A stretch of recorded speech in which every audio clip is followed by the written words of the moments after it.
Welcome to the program. This is Business Incorporated. I'm Ini John Mekwa. We do business for 55 minutes. And today we begin with the expectation of the GDP for July. That's for Nigeria. Still awaiting those numbers. Hope to get it before the program is over. And still here in Nigeria, we are also discussing the security of farmers. That has become a challenge in the wake of food insecurity in the country. And then we head over to Somalia. In Somalia, there are new taxes to be introduced and groups are fighting against us. That's what we'll bring to you on this episode of Business Incorporated. But first, let's tell you what's going on in the global space. We start from oil prices, where they extended gains on Monday on fears of major spillover in fighting from the Gaza conflict into the Middle East that could disrupt regional oil supplies while approaching U.S. interest rate cut and lifted the global economic and fuel demand outlook. Looking at the numbers, we see it's green right there, 0.7% for Brent at $79.58 a barrel. While for WTI of the United States, it's also up 0.75% in its case, $75.40 a barrel. And of course, geopolitical tension is the biggest driver of oil at this time. And from there, we still stay in the global space, but telling you what's going on with metals. Gold held near record highs on Monday, buoyed by a softer dollar and dovish remarks from the United States Federal Reserve Chair, Jerome Powell, bolstering expectation. Everybody is counting down to September interest rate cut in the United States. Now, spot gold was up 0.6%. There you have it.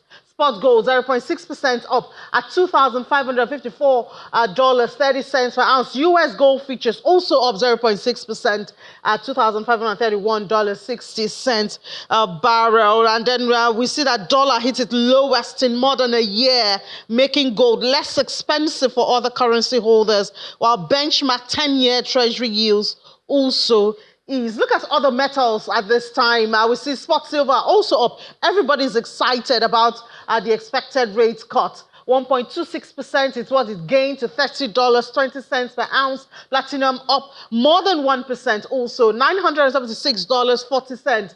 And then palladium up 0.90% at $951 for an ounce. Now, earlier today, we did talk to the head here in Nigeria. That is, we did speak to the head of the Presidential Reforms Committee here in Nigeria, Mr. Taiwo Yedele, and he made us to understand by come January 2025, we should expect to see new tax regime in the country. One of the expectations is new stamp duties laws, since the one we have is archaic, and then also a more harmonized system and less burden on Nigerians. This is, let's give you a bit of when he said it during Business Morning today. We have a proposal to repeal and redraft major tax laws, whether you're talking about companies' income tax, whether it's value-added tax, whether it's personal income tax, capital gains tax, stamp duties. These major taxes account for well over 90 to 95% of our revenue as a country, and we redrafted them because many of them are so old, there's no point trying to amend them. Like the stamp duty law is a law of 1939, before our independence, before the internet was invented. So we thought it's better to just draft it and say, if you have a brand new Nigeria today, what should be the ideal policy around taxation? So those laws have now been drafted. They've gone through all the stages that are necessary, including engagement with stakeholders, public and private sector, as well as with our international partners, learning from other countries. And those are now in a stage where we're only just waiting for the final approval from the Federal Executive Council. The lawmakers are currently on recess. So we want to be ready so that as soon as they resume by middle of September, we're able to present those bills to them. And we're very positive because we've been engaging with them as well, the lawmakers, I mean, that this should be able to get out of the National Assembly and being passed within a matter of 1 month to 1.5 months for the president to then assent. And we then hope to spend the rest of the year trying to build capacity, creating awareness, allowing everybody to adjust their systems where they have to, And for many of these reforms to then take effect from January 2025. So that's its expectations of a new revenue generation or management regime in Nigeria come January 2025. Hopefully by then, all the processes to legalize those proposed reforms would have been done, and then we will have that new one. Now, another issue, we started this on Friday, the issue of food security in Nigeria, and we saw that gruesome killing of some farmers in Niger State. Very heartbreaking and a major threat, of course, in the drive for food security. We did speak to a farmer on Friday. Let's talk to another farmer today. The She Farmer now, She Farmers. She's the president of She Farmers Initiative, Mrs. Temitope Ande. Ms. Ande, thank you so much. Good afternoon. Good afternoon. Thank you for having me. Yeah, so I know your association, I think you operate more in the south. No, we're actually across the country, across the region. So we have farmers in Abuja, we have farmers in North Central, we have farmers in Northeast, in Southeast, Southwest. So we have our women across the country. So how much of a problem is this issue of threat to the life this time, not just the livelihood of farmers? How much is it to you, your members? It's affected quite a number of them psychologically, economically, and emotionally.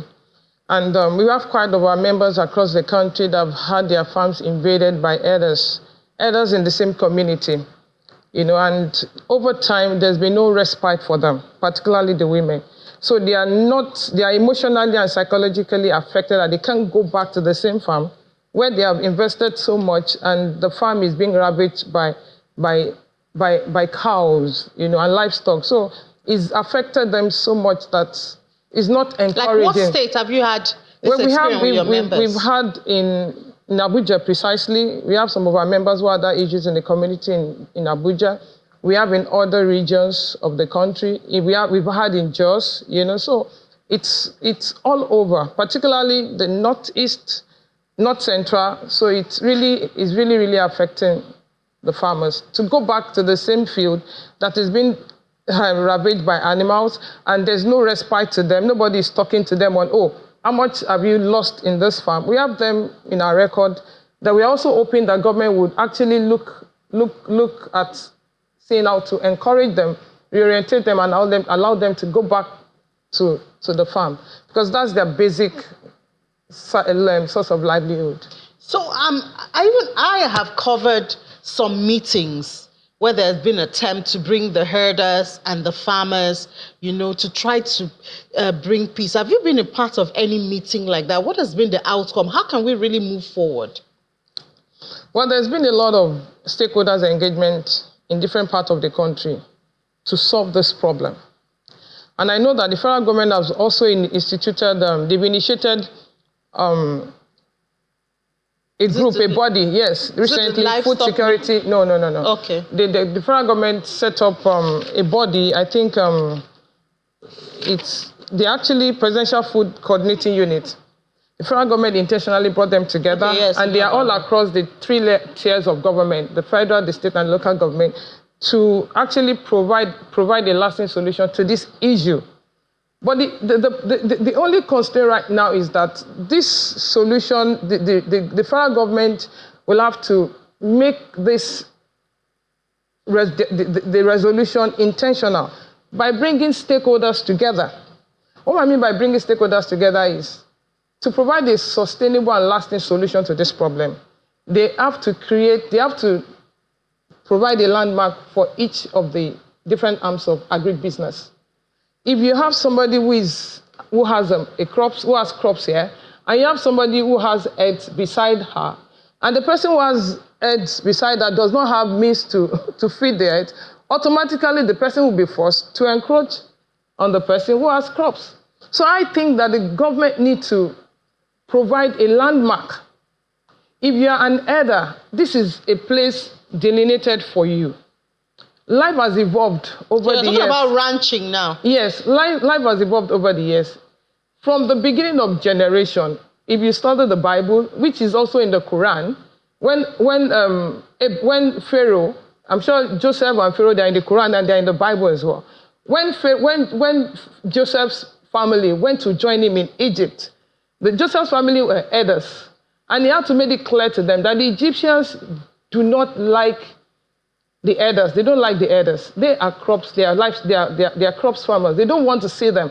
So it's a problem that existed even right from creation. So the government needs to ensure and enshrine the ranching. Do you think the Livestock process. Development Ministry will solve this problem? It will solve the problem. Not only that, there are about 3 initiatives by the federal government that will solve the problems.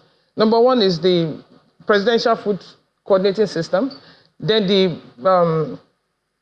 there was a time they launched the farmers, the security for farmers, they were also set up. And then finally, this local government autonomy will also allow the local government to take ownership of their environment. No, tell me about that. I'm interested in that. Yes, because attacks are, you will hear that this particular local government, they've been affected by banditry, they've been affected by herdsmen.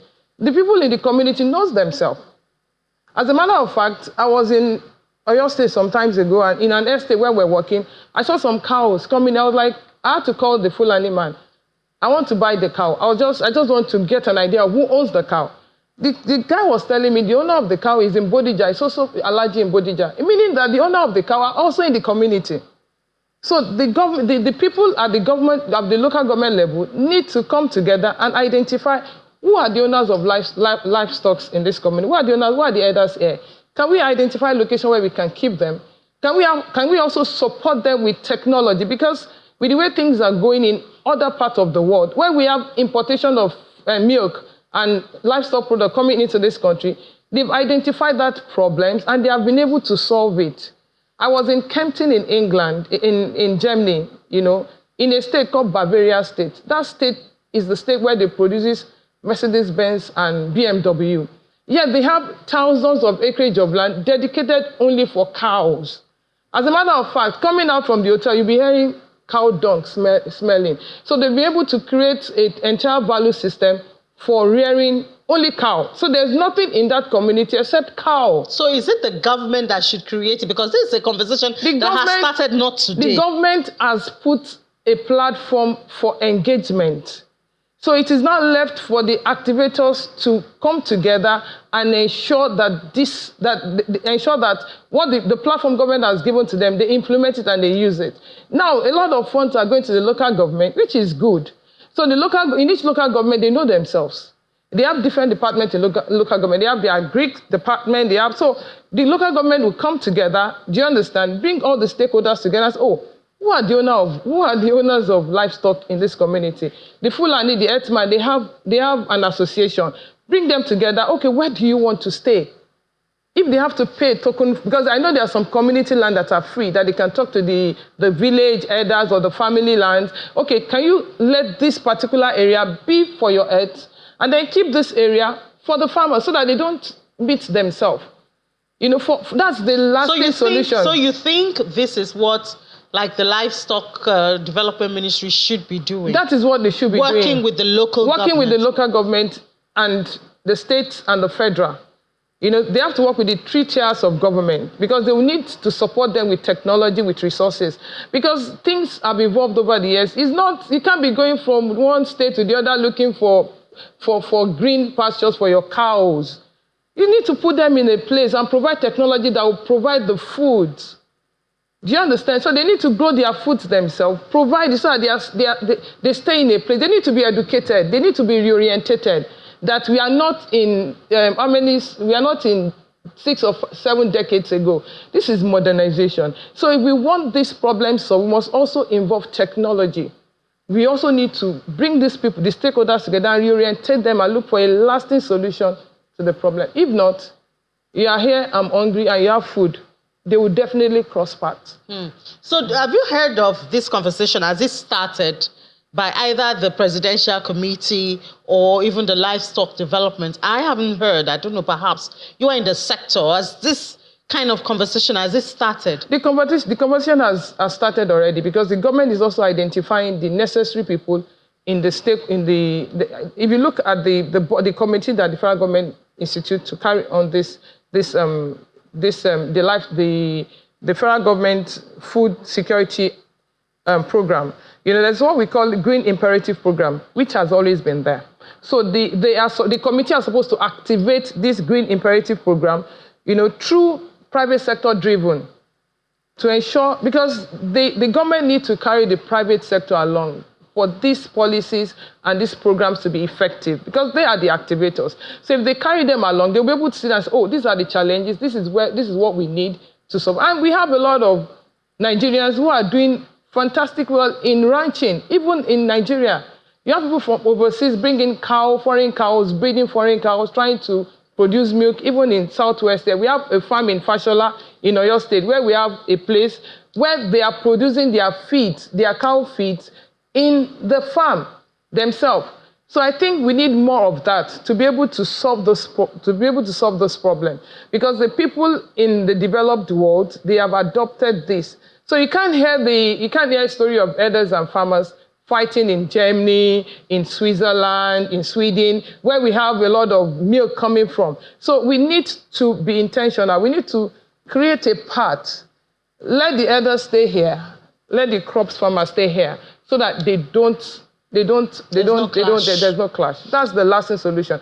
I also want to suggest that the committee that the federal government set up to drive this, the federal government needs to look beyond the people in government, because the people that were picked for this, they need to look at Nigerians who are doing well outside this country in the United Nations system, African Union system, who are also supporting agribusiness. They need to bring them in. They need to bring them on board. They are Nigerians. They're doing well outside. They should bring them in to come and be involved in this process, so that we can have a measurable and sustainable, develop a report on the federal government initiatives. All right. Thank you so much, Ms. Ande, for that, Mr. Temitope, and the president of She Farmers Initiative. We will try to push conversations such as this so that we have a lasting solution, because we are losing lives and we are even losing supply of food. Unfortunately, we have a large expanse. Nigeria has over 80-something million, hectares of land. So we have enough for everybody. It's just for us to come and understand ourselves. Mr. A, stay here. Mr. B, stay here. And it's also very good for us. When we cluster together, it reduces our costs and also improve our production. Then one person's end product can be another person's raw material. Absolutely. Of course, somebody... backward integration. Exactly. The herders here who have cow dungs or livestock can give the farmers and say, oh, take this too. And then they can also say, okay, the end product of our maize harvest, we can shred and send to you to feed your cow. So, well, I think what we need is coordination. We will stay on the issue. Thank you so much for your time, Ms. Ande. Thank you. It's nice to be here. Thank you very much. All right, let's take a break. When we come back from that break, we'll head to the markets. Other segments await you right here on Business Incorporated. Welcome back to watching Business Incorporated right here on Channels Television. We head to the markets now, and we're doing it this week with Anete Edet. Anete resumes the week with green numbers. Anete, congratulations to you. Even though the last week ended in the red, we see a comfortable green intraday today. Yes, and not just comfortable. The market, take a look at the number there, 96,632.88. We closed at 95 on Friday. So quite a boost that we've had so far. And quite interesting to know that it's the financial services sector, particularly the banks. The banks have always been in the news, so they're the ones revving the market. Last week, Dangote Cement was what made a very negative impact. Yes. Okay, so now let's talk more about this stock market, the domestic stock market. Nigeria's domestic stock market has dropped all the way from the more than 35% increase which it started the year, and to about 28.4%. But at intraday, 0.69%.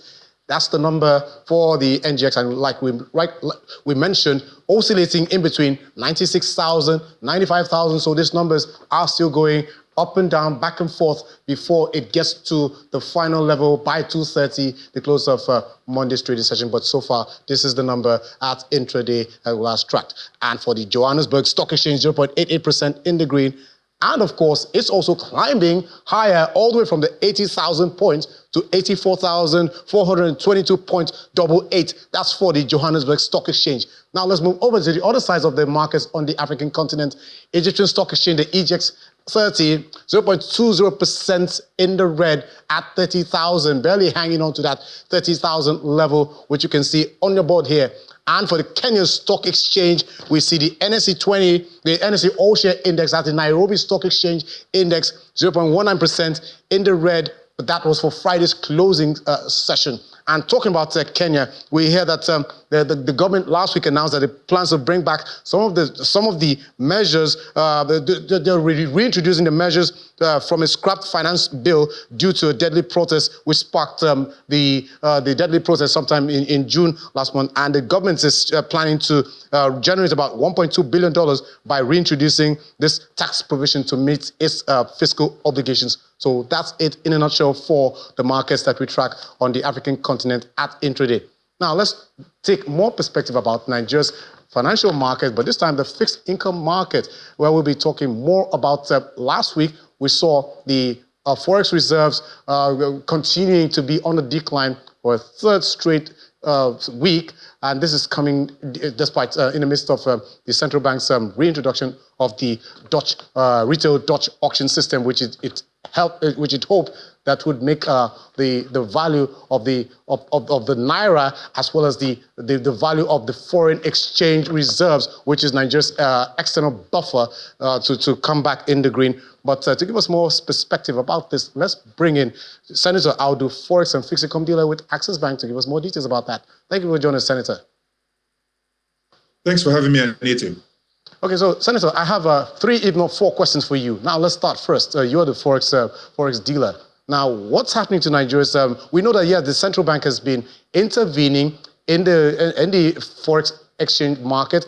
And then at the same time, we see the Forex level maintaining that descent all the way from what it was just when you thought the market would make some gains. So can you tell us more about this latest decline in the foreign exchange reserves? Okay, so we saw the CBN intervene through the retail Dutch auction system recently. And at that auction, a total of $815 million was sold across banks for the demand that was submitted. So it was expected that there should be a decline in the reserves in line with that significant sale. So we have in fact seen a decline, but not too pronounced. We saw the reserves come out on Friday at $36.45 billion. Just before that auction was announced, the reserves were just below $37 billion. So we've not seen so although we've seen a decline, it's been a managed decline. So a decline from about $36.8 billion to about $36.45 billion. Since then, we've not seen the CBN come in to intervene in the markets, but we do expect that with different initiatives that the CBN is putting out, we should see a replenishment in that figure, particularly as a result of the Eurobond that the federal government is issuing at the moment. Okay, so now still with financial matters, but this time I'm talking about the Naira. The Naira, yes, last week has been dropping, but as at Friday, boom, it made about 1.01% gain. That's at the official market. So can you tell us what led to this loan gain for the local currency just on Friday? Pardon? What's the question on the local currency, please? Okay, I said the Naira made a 1.01% gain on Friday, and this is coming after 4 days of that the local currency has been, dropping. So what led to this gain that we saw on Friday?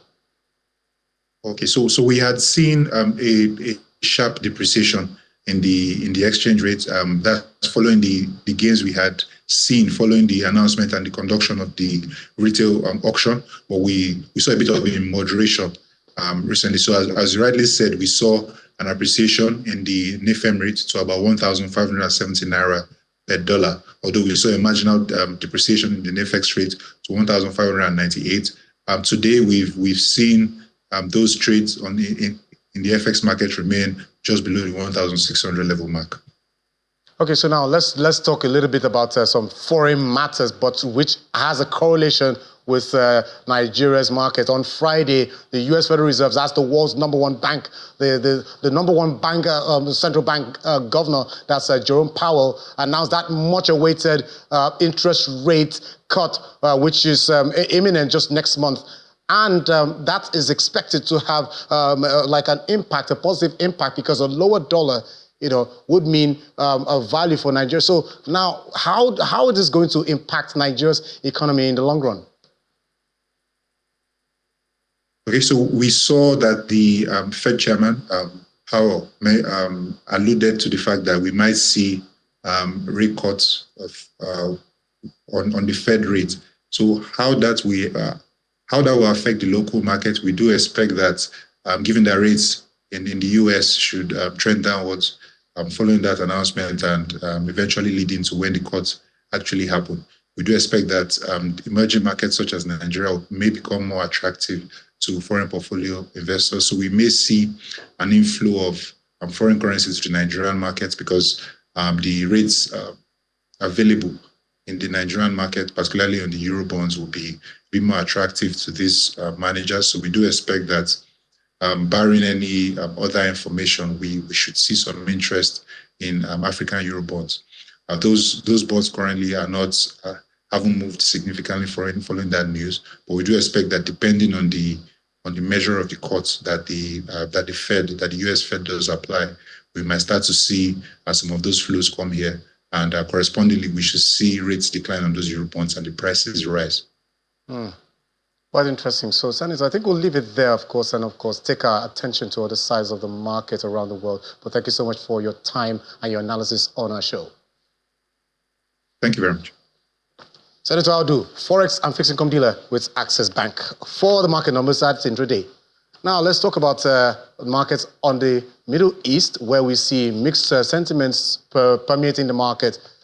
Mixed first, starting with the United Arab Emirates, 0.29%. For the Abu Dhabi, 9,346.74.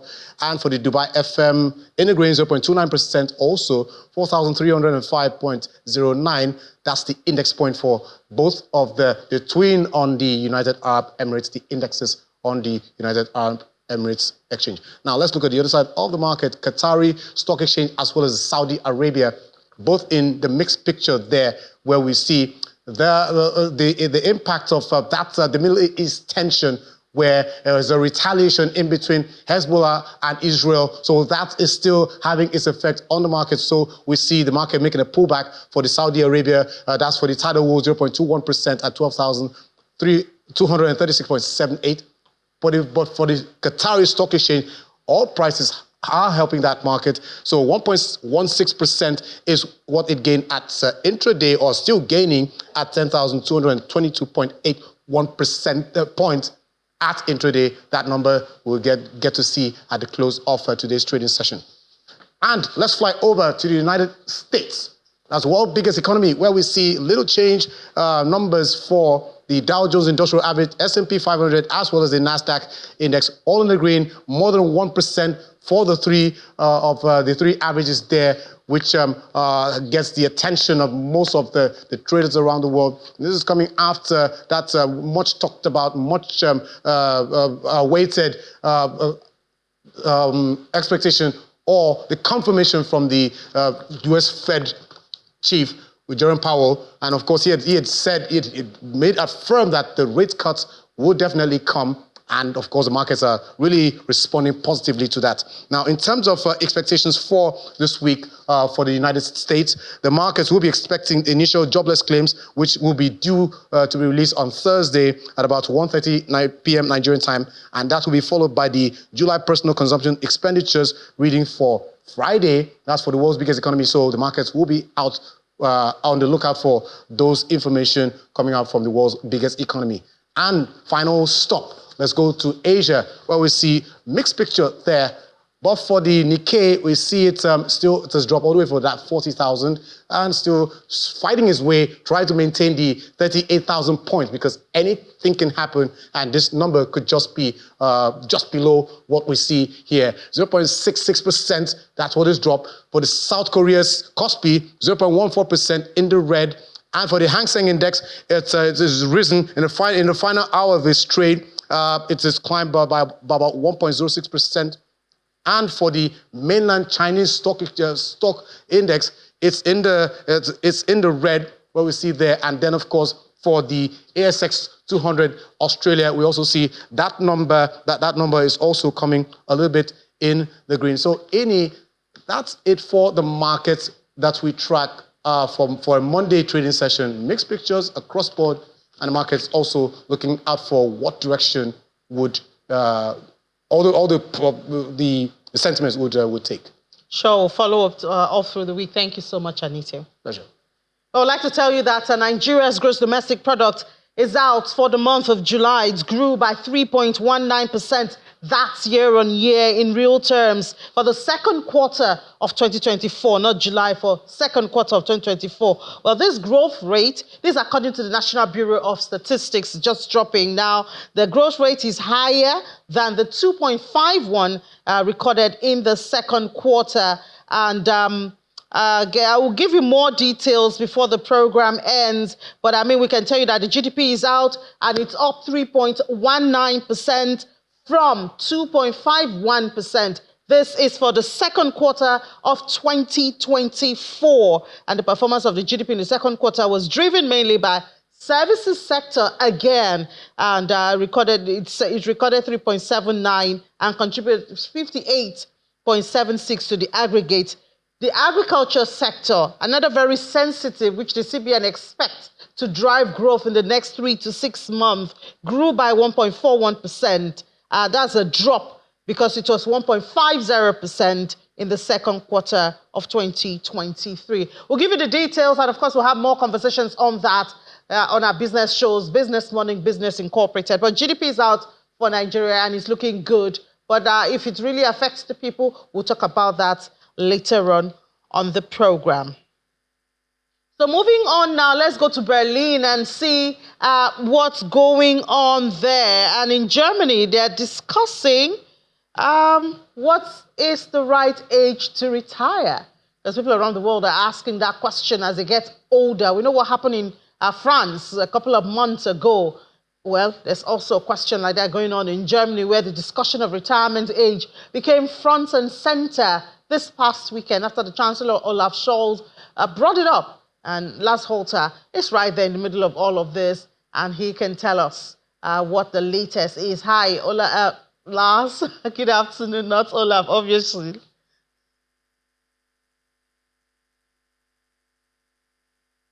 Thanks for having me, Ini. Well, Olaf Scholz was campaigning this past weekend. He was touring his district in the state of Brandenburg. That's actually just outside of Berlin. He was talking to seniors and he gave them a bit of a peek into a paper his party wants to file later today. It's the Social Democrats' official paper on retirement. And the party says that it will run on a platform guaranteeing retirement at 63 years of age. If a particular person has worked for 45 years and paid into Social Security and retirement insurance. That will be true for a large part of the population because starting a career at 18 used to be normal. It's not anymore, so we can see that this platform is specifically targeting the older vote. Younger people, it seems, will still have to get used to the idea that they will have to work much longer. First of all, because they often don't start working until way past 18 years of age. And simply because we also have to take into account demographic trends. It's long been clear that as life expectancy goes up, as people tend to live longer, they will also have to work longer. Otherwise, it will simply be impossible to finance everyone's retirement benefits. Yes, I wonder why this is coming up now. Election is not until next year, late next year.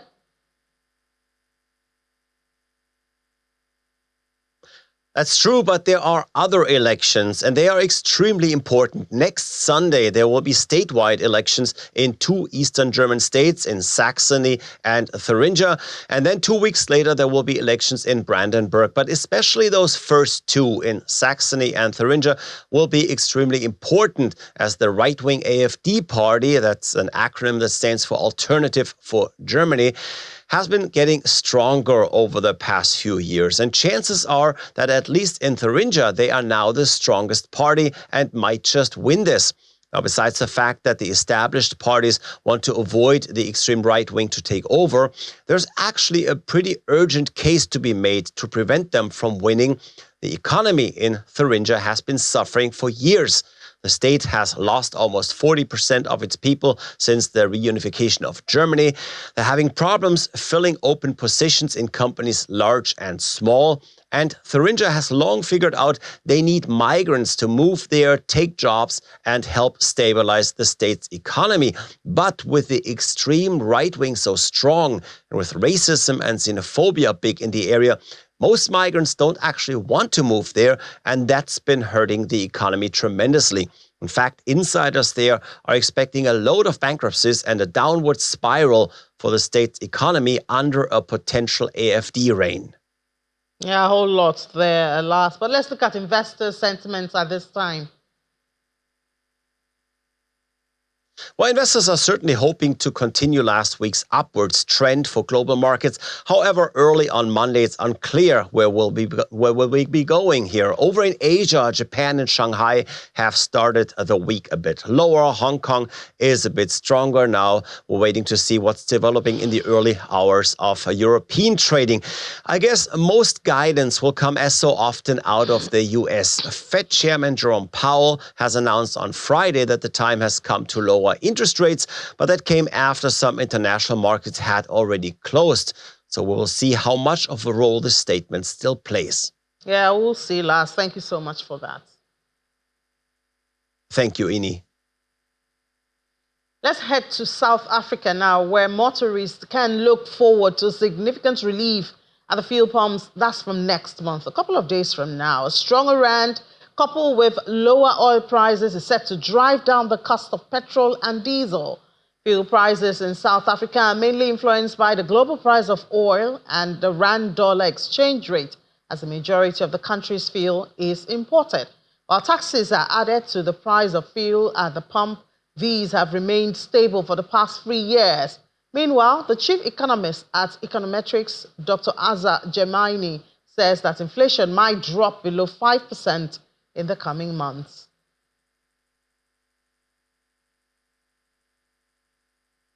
For petrol and 28 cents per litre for diesel is far, far less than the 1 rand per litre thereabouts cuts that we had in fuel prices in June and July. So the impact in terms of reducing inflation is far, far milder than what was experienced last month and the month before. Even so, I think that other things equal, one is looking at inflation dropping below 5% in the next few months. And that is why there are still hopes for at least some interest rate relief. The problem is now this latest weakening of the rand may scupper the hopes that we would get maybe 2 cuts or even 3 cuts before the end of the year. One is now tempted to suggest that we'll only have a mild cut of 0.25% in November or so. We're still in South Africa, where the president there, Cyril Ramaphosa, has emphasized the just energy transition, that's JET framework, that will be a crucial evidence-based tool guiding the country's shift from a carbon-intensive economy to a greener, cleaner future. The Presidential Climate Committee presented this framework to him earlier this week. President Ramaphosa reiterates that South Africa's commitment to playing its part in the global fight against climate change. He made these remarks at the inaugural Just Energy Transition, a municipal conference in Johannesburg. As a signatory to the Paris Agreement, South Africa is committed to contributing its own fair share to the global climate change effort. We must pursue this commitment in a way that delivers just outcomes for those affected by the energy transitions. And those are our people. We must pursue it in a way that contributes to inclusive economic growth, to energy security, as Minister Ramaphosa was saying, and ultimately to ensure that as we transit, our people are not left behind, and that we create employment. And from South Africa, we go to Somalia, where Al-Shabaab, the militant group controlling parts of Somalia, has issued a stern warning to local banks and financial institutions against complying with the recently introduced 5% sales tax by the Somali government. This directive, communicated through various channels, including direct video messages and social media posts, marks a bold move by Al-Shabaab to interfere with the economic policies of the government.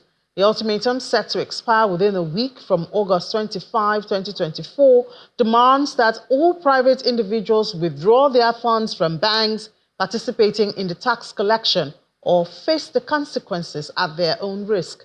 Al-Shabaab's spokesperson accused these financial entities of betraying public trust by facilitating the tax, which has been a point of contention among Mogadishu's traders and residents, leading to protests over the past few days. This tax, part of a broader economic reform package supported by international aid, aims to bolster government's revenue. However, its implementation has been met with resistance, not just from the public, but now directly challenged by Al-Shabaab, which sees this tax as an overreach by the government into territories and economic activities it claims to control or influence. Well, there you go, another tax issue. We're not done with Kenya yet, and now we have from Somalia. Now let's move to Egypt, where the country is considering importing wheat from Turkey and other countries. Vice Chairman of the General Authority for Supply Commodities, Hussam El Grahi, told business reporters that he pointed out that Egypt's strategic reserves of wheat and sugar are sufficient for 3.3 and 6.3 and 13 months, respectively. However, the strategic reserves of cooking oil and frozen and fresh meat are sufficient to cover 6.2 and 10 months, respectively, while poultry reserves are sufficient for 10 months. The Ministry of Supply and Internal Trade reportedly received 3.6 million tons of local wheat from farmers during the 2024 supply season. Now it's time to head to the crypto space. I know you've heard that news over the weekend, the arrest of Telegram co-founder, who wouldn't, now that everybody seems to be tapping away on their devices. But let's look at the numbers first and see what sentiments we have awaiting us this afternoon. It's a red board, or mostly red, not totally red, but when the king of crypto is in the red, we expect major coins to follow suit. So we see the BTC, Bitcoin, at 64,044. I think it did more than this over the weekend, but we see a shed right there, 0.07%, a drop in the last 24 hours. Ethereum is also in the red. That's down 0.62% at $2,749.58. BNB also in the red. Cardano, we have some escapees. Ton is in the green. You want to keep your eyes right there with the story that's brewing hot now.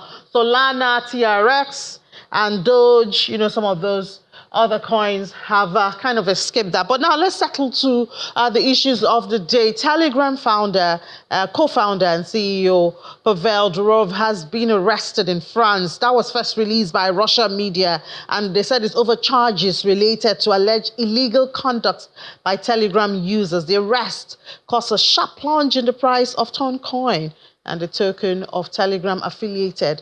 The open network Durov is expected to be placed in pre-trial detention. And of course, Ton price plummets. We saw a recovery right there. Then we also have other stories. Bitcoin price surged expectedly with the hope and the countdown to interest rate cuts in the United States. So after the speech by Jerome Powell on Friday, we see that Bitcoin price surged about 3-week high at the weekend. And then, of course, we've seen a little bit of profit taking also back right there. Now let's discuss this and more with Rume. Rume, good afternoon. I wonder what you had on your mind when you first saw that the Telegram boss has been arrested. I'm sure you thought of your investment first.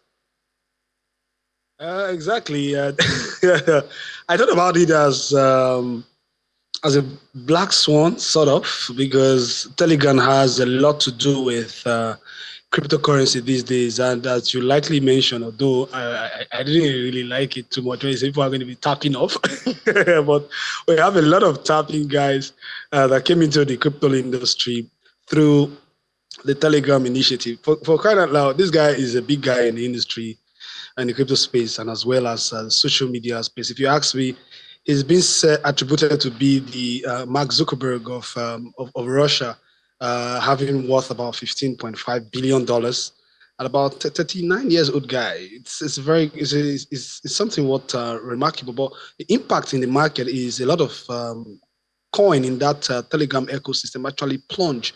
I think the Ton coin plunge massively, and a couple of others that went down. I think Ton coin plunged about 2 point something billion. Yeah, but we see a bit of recovery this afternoon, Rume. We see a bit of recovery on Ton this afternoon. Yeah.